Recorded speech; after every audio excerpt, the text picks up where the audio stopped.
कहानी की शुरुआत में हमें दो लड़कियों को दिखाया जाता है जिनका नाम हंटर और पैकी था। ये दोनों लड़कियां 2000 फीट ऊंचे एक टावर पर फंसी हुई थी। इनके फोन्स में नेटवर्क भी नहीं था, इसलिए वो दोनों किसी को कॉल करके मदद भी नहीं मांग सकती थी। इससे भी बुरी बात ये थी कि ये टावर एक रेगिस्तान के बीचों बीच था, इसलिए आसपास किसी का उन्हें देख पाना भी मुश्किल था। और तो और अगर इन दोनों में से कोई नींद लेने की कोशिश करती तो गिद्ध इनके पास आकर इनके मांस को खाने लगते। अब ये लड़कियां इस टावर पर कैसे फंसी और क्या ये इस टावर से बच पाई या मारी गई, चलिए देखते हैं हमारी आज की इस कहानी में। तो कहानी की शुरुआत में बैकी अपने हस्बैंड डैन और अपनी सबसे अच्छी दोस्त हंटर के साथ माउंटेन क्लाइंबिंग कर रही थी। तभी डैन को एक छोटी सी केव दिखती है जिसमें वो अपनी ग्रिप बनाने के लिए उसमें हाथ डाल देता है, लेकिन अचानक ही उस केव में से एक पंछी बाहर निकलता है जिसकी वजह से डैन अपना बैलेंस खो देता है और नीचे गिरने लगता है, लेकिन सेफ्टी वायर से बंधा होने की वजह से वो बच जाता है। यहाँ पर डैन माउंटेन को पकड़ने की कोशिश करता है। हंटर और बैकी उसकी मदद करने के लिए उसके पास आ ही रही थी कि तभी डैन की सेफ्टी वायर टूट जाती है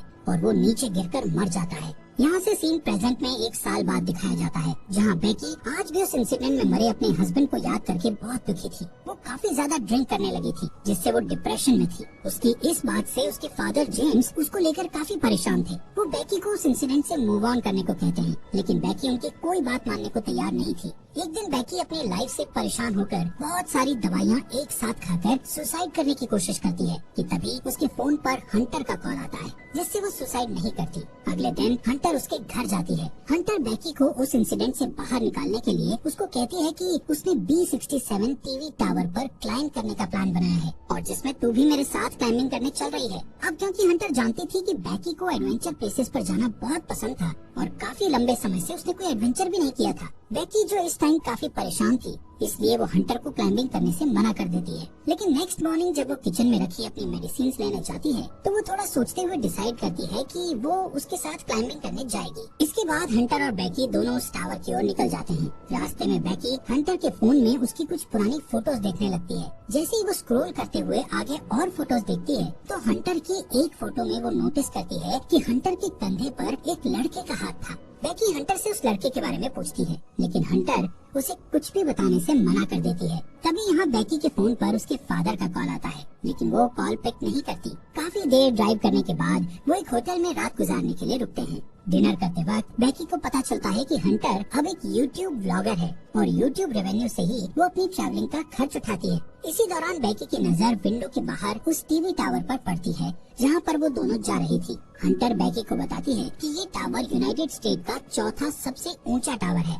नेक्स्ट मॉर्निंग बैकी और हंटर अपनी कार में बैठकर अपना सफर जारी रखती हैं। यहाँ पर हंटर ड्राइविंग करते करते ही अपने यूट्यूब चैनल के लिए व्लॉग बनाने लगती है, जिसमें वो अपने व्यूअर्स को बताती है कि वो अपनी बेस्ट फ्रेंड के साथ उस टीवी टावर पर चढ़ने वाली है। इसके बाद फाइनली वो दोनों उस टीवी टावर के पास पहुंच जाती हैं, जहां उन्हें गेट पर एक डेंजर साइन के साथ ताला लगा हुआ मिलता है। यहाँ से वो दोनों गाड़ी को छोड़कर पैदल ही आगे जाने लगती हैं। रास्ते में उन्हें कुछ गिद्ध एक मरे हुए जानवर को खाते हुए दिखाई देते हैं। हंटर इस चीज को भी अपने ब्लॉग में रिकॉर्ड कर लेती है और उस मरे हुए जानवर की फोटो क्लिक करके अपने इंस्टाग्राम अकाउंट पर पोस्ट कर देती है, जिस पर उसे बहुत जल्द ही काफी लाइक्स मिल गए थे। कुछ देर बाद वो टावर तक पहुंच जाते हैं। यहाँ पर हंटर अपना व्लॉग बनाना बंद कर देती है। वहीं बैकी टावर की ऊंचाई देखकर डरने लगती है और उसे लगता है कि वो ये नहीं कर पाएगी, क्योंकि डैन के साथ हुए इंसिडेंट के बाद उसने कभी इतनी ऊंचाई का सामना नहीं किया था। लेकिन हंटर उसे उसका डर दूर करने के लिए कहती है, जिसके बाद हंटर सेफ्टी रोप को उसकी कमर से बांधकर टावर के ऊपर चढ़ना शुरू कर देती है।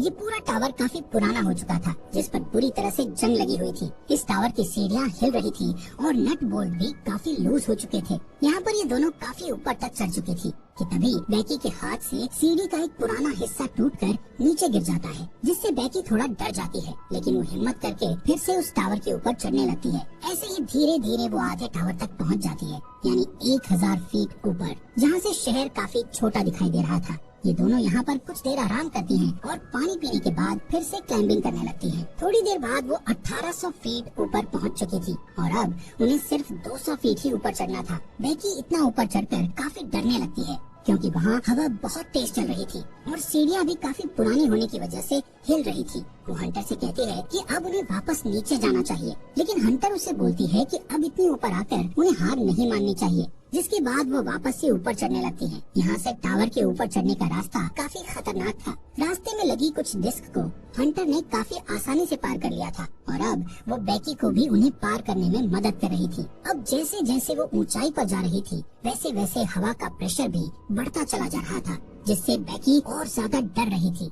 इसी बीच सीढ़ी के पुराने नट बोल्ट एक एक करके अपने आप निकलने लगते हैं, लेकिन इस बात से अनजान वो दोनों ऊपर चढ़ना जारी रखती हैं और फाइनली वो दोनों टावर के टॉप पर पहुंच जाती हैं, जहां एक और नट बोल्ट खुलकर नीचे गिर चुका था। यहाँ पर हंटर दोबारा से अपना ब्लॉग बनाना शुरू करती है और वीडियो में अच्छे शॉट्स लेने के लिए वो ड्रोन कैमरा का इस्तेमाल करती है। थोड़ी देर बाद हंटर अपने व्यूअर्स को और अच्छा कंटेंट देने के लिए बेकी को ड्रोन का रिमोट पकड़ाकर खुद उस टावर के सहारे एक हाथ पर लटक जाती है। शॉट्स लेने के बाद वो वापस से ऊपर आती है और सेम यही चीज बेकी को भी करने के लिए कहती है, लेकिन बेकी उसे ऐसा करने से मना कर रही थी, जिस पर हंटर उससे कहती है कि उसका डर भगाने का ये सबसे बड़ा मौका है। जिसके बाद बेकी हंटर का हाथ पकड़कर वही स्टंट करती है और हंटर उसकी सेल्फी लेने लगती है। इसके बाद बेकी वापस से ऊपर आ जाती है। यहाँ पर बेकी अपने हस्बैंड डैन की अस्थियों को लेकर आई थी और डैन को याद करती हुई वो उसकी अस्थियों को यहाँ विसर्जित कर देती है। इस मोमेंट पर बेकी और हंटर दोनों काफी इमोशनल हो गई थी।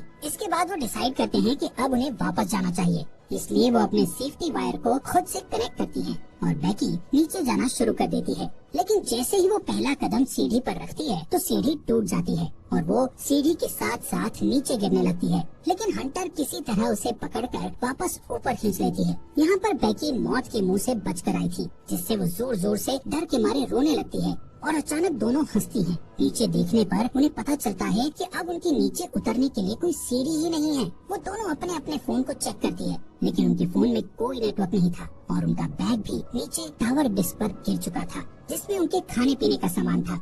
यहाँ ऊपर टावर पर उन्हें एक इमरजेंसी बॉक्स दिखता है, जिसे खोलने पर उन्हें एक दूरबीन और एक फ्लेयर गन मिलती है, लेकिन ये दोनों चीजें उनके किसी काम की नहीं थी। ये सब देखकर बेकी हंटर पर भड़क जाती है। हंटर उसे ये कहते हुए शांत करने की कोशिश करती है कि हो सकता है सीढ़ियों के नीचे गिरने की आवाज सुनकर कोई उनकी मदद करने आए और इसलिए अब हम दोनों को बस थोड़ी देर इंतजार करना होगा जब तक कि कोई आ नहीं जाता।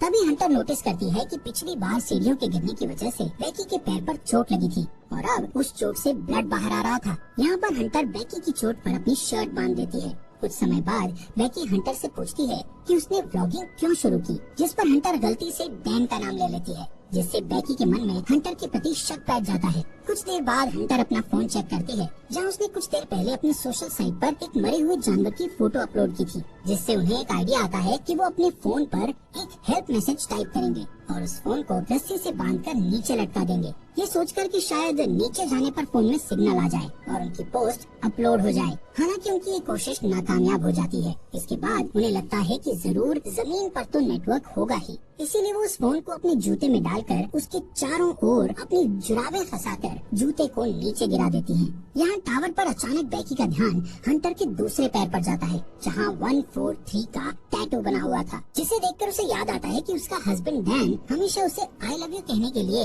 143 कोड का इस्तेमाल करता था। लेकिन बेकी इस चीज को भी इग्नोर करके इस टावर से नीचे उतरने के लिए कोई और आइडिया सोचने लगती है। थोड़ी देर बाद उन दोनों को दूरबीन से नीचे जमीन पर टावर के पास से गुजर रहा एक आदमी और उसका डॉग दिखाई देते हैं, जिससे वो उस आदमी से मदद के लिए चिल्लाने लगती है, लेकिन इतनी ऊंचाई होने के कारण उनकी आवाज नीचे नहीं जाती। यहाँ नीचे हम देखते हैं कि हंटर ने जो फोन जूते में डालकर नीचे फेंका था वो पूरी तरह से टूट चुका था और अब उनका ये प्लान भी फेल हो चुका था। वो आदमी वहाँ से जाने लगता है। ये देखकर बेकी हेल्प के लिए चिल्लाते हुए अपने दोनों जूते उस आदमी पर नीचे फेंक देती है, ताकि उस आदमी का ध्यान ऊपर की ओर उन पर आ जाए। लेकिन वो आदमी ये नोटिस नहीं करता, क्योंकि वो किसी से कॉल पर बात कर रहा था। इसके बाद बेकी वो फ्लेयर गन चलाने लगती है, लेकिन हंटर उसे ये कहते हुए फ्लेयर गन चलाने से मना कर देती है कि अभी दिन का समय है, इसलिए किसी को भी फ्लेयर गन का पता नहीं चलेगा। इसी दौरान वो दो और आदमियों को वहाँ थोड़ी दूर नोटिस करती हैं, जो यहाँ पार्टी करने के लिए आए थे। उन्हें देखकर वो दोनों डिसाइड करती हैं कि थोड़ा अंधेरा होने पर वो इस फ्लेयर गन का इस्तेमाल करेंगी, ताकि वो लोग उन्हें नोटिस कर सकें। कुछ देर बाद रात हो जाती है और बेकी फ्लेयर गन का इस्तेमाल करती है, जिससे वो दो आदमी उन्हें देख लेते हैं। यहाँ पर बेकी और हंटर अपने हाथ हिलाते हुए और जोर जोर से चिल्लाकर उनसे मदद मांगने की कोशिश करती है। इसके बाद वो दोनों दूरबीन से देखते हुए नोटिस करती है कि वो दोनों आदमी हंटर की कार के पास जा रहे थे, जिसे देखकर दोनों खुश हो जाती है। लेकिन उनकी मदद करने के बजाय वो आदमी उनकी कार को चुराकर वहाँ से भाग जाते हैं। ये देखकर वो दोनों काफी दुखी हो गई थी और अब उन्हें जल्दी से कोई नया आइडिया भी समझ नहीं आ रहा था कि अब वो क्या करे। यहाँ पर बेकी हंटर से उसके पैर के टैटू के बारे में पूछ ही लेती है, जहाँ हंटर ये रिवील करती है कि उसका डैन के साथ 6 महीने तक अफेयर रहा था। इसके लिए वो उससे माफी मांगती है कि उसने उसके हस्बैंड के साथ हुकअप करके काफी बड़ी गलती करी। हंटर बताती है कि डैन उसे अच्छा लगता था और वो उससे प्यार भी करती थी, लेकिन डैन बेकी से ज्यादा प्यार करता था, इसलिए उसने जल्दी ही डैन से ब्रेकअप कर लिया था। बेकी ये सुनकर और भी ज्यादा डिसअपॉइंट हो जाती है कि उसकी बेस्ट फ्रेंड और उसका हस्बैंड दोनों ही उसे चीट कर रहे थे। अगली सुबह बेकी फोन चेक करती है, जहां उसे पता चलता है कि इस टावर पर चढ़े उन्हें 24 घंटे बीत चुके हैं। अब क्योंकि उन्हें काफी भूख और प्यास भी लग रही थी, इसलिए हंटर डिसाइड करती है कि वो नीचे डिस्क पे जाके अपने बैग को लेकर आएगी, जिसके लिए वो सेफ्टी रोप को टावर से बांधकर नीचे उतरने लगती है। लेकिन डिस्क से थोड़ी दूर पर वो रस्सी छोटी पड़ जाती है, जिससे हंटर उस बैग तक नहीं पहुंच पाती। अब उसके पास कोई और चारा नहीं था, इसलिए हंटर अपने साथ बड़ी रस्सी खोलकर उस पर लटककर जंप लेते हुए डिस्क पर कूद जाती है। वो बैग को उठाकर उसमें से पानी की बोतल निकालकर पीने लगती है। इसके बाद वो अपनी सेल्फी स्टिक की मदद से बैग को रस्सी से लटका देती है और खुद भी कूदकर उस रस्सी को पकड़ लेती है। तभी बेकी उसे ऊपर खींचना शुरू करती है। यहाँ पर हंटर भी ऊपर चढ़ने लगती है और वो बस ऊपर पहुँचने ही वाली थी कि तभी उसके हाथ से रस्सी फिसल जाती है, जिससे वो तेजी से नीचे गिरने लगती है। ये देखकर बेकी की धड़कन एकदम से तेज हो गई थी, क्योंकि अपने हस्बैंड को खोने के बाद अब वो अपनी बेस्ट फ्रेंड को नहीं खोना चाहती थी। लेकिन जैसे ही बेकी डरी हुई नीचे देखती है तो हंटर उसे रस्सी पर लटकी हुई दिखती है। हालांकि हंटर के हाथों में काफी चोट लग गई थी, इसलिए बेकी अपनी पूरी ताकत लगाकर हंटर को टावर के ऊपर खींच लेती है। थोड़ी देर बाद बेकी एक हेल्प नोट लिखकर ड्रोन में फंसा देती है और ड्रोन के सहारे पास के होटल तक पहुंचने की कोशिश करती है, लेकिन ड्रोन में बैटरी कम होने की वजह से वो ज्यादा दूर नहीं जा सकता था, इसलिए वो उसे वापस अपनी ओर ले आती है। यहाँ अब फिर से वो दोनों टावर पर हेल्पलेस थी। रात में बेकी को एक भयानक सपना आता है, जिसमें वो देखती है हंटर की उस टावर पर ही मौत हो गई और गिद्ध हंटर के शरीर को खा रहे हैं। इससे वो डरी हुई उठती है और तब उसे पता चलता है कि ये बस एक बुरा सपना था। नेक्स्ट मॉर्निंग बेकी के दिमाग में एक आइडिया आता है कि वो टावर के ऊपर लगी लाइट से ड्रोन को चार्ज कर सकती है। इसके बाद वो टावर के पोल पर चढ़कर जैसे ही ड्रोन चार्जर को प्लग में लगाती है तो वो देखती है कि वो प्लग काफी लूज था, इसलिए बेकी को ऊपर लटके हुए ही उस चार्जर को पकड़े रखना पड़ता है जब तक कि ड्रोन की बैटरी फुल चार्ज नहीं हो जाती। काफी टाइम से उस पोल को पकड़े रहने की वजह से बेकी के हाथ धीरे धीरे करके सुन्न पड़ने लगे थे और इससे भी बुरी बात ये थी कि अब यहाँ पर काफी सारे गिद्ध आकर उस पर अटैक भी कर रहे थे, जिससे बेकी के हाथों से बैग नीचे गिर जाता है।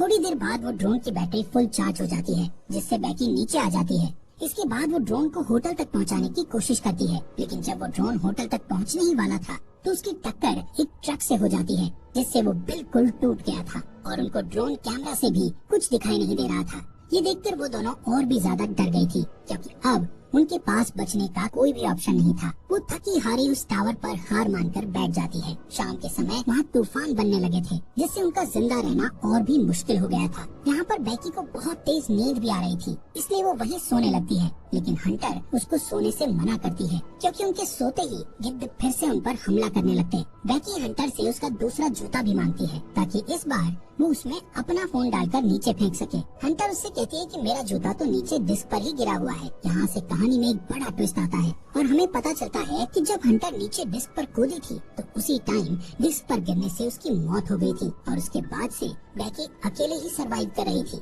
बेकी को हेलुसिनेशन होने लगे थे, जिसमें वो हंटर की प्रेजेंस को इमेजिन कर रही थी। रात में बेकी तूफान में सरवाइव करने के बाद अपने फादर के लिए एक वीडियो मैसेज रिकॉर्ड करती है, जिसमें वो बताती है कि वो वापस घर आना चाहती है। वहीं दूसरी ओर उसके फादर जेम्स भी उसको लेकर बहुत परेशान थे। अगले दिन जब बेकी इस टावर पर सोई हुई थी, तभी गिद्ध आकर बेकी की चोट पर से उसका मांस खाने लगता है। लेकिन अब क्योंकि बेकी को काफी भूख लग रही थी, इसलिए वो उस गिद्ध को जोर से पकड़कर टावर के मेटल से उसे जान से मारकर खाने लगती है, जिससे उसमें थोड़ी जान आती है और वो रस्सी के सहारे नीचे डिस्क पर उतरती है, जहाँ हंटर की डेड बॉडी पड़ी थी। इसके बाद वो अपने डैड जेम्स को मैसेज करती है कि वो इस टावर पर फंसी हुई है और अपने फोन को हंटर के जूते में डाल देती है। लेकिन इस बार वो उस जूते को हंटर की डेड बॉडी में घुसाकर उसकी डेड बॉडी को नीचे फेंक देती है। इसके बाद रात में उसके फादर जेम्स को बेकी का मैसेज मिलता है और वो जल्दी से पुलिस को कॉल करके वहाँ टावर तक पहुँचता है। अब जैसे ही वो उस टावर तक पहुँचता है तो देखता है कि पुलिस एक डेड बॉडी को कवर कर रही थी। ये देखकर उसे लगता है कि ये उसकी बेटी बेकी की डेड बॉडी है जो जिंदा नहीं बच पाई। तभी उसे अपनी बेटी पुलिस की कार के पास दिखाई देती है, जिसके बाद वो दोनों एक दूसरे को गले लगाते हैं और इसी के साथ ये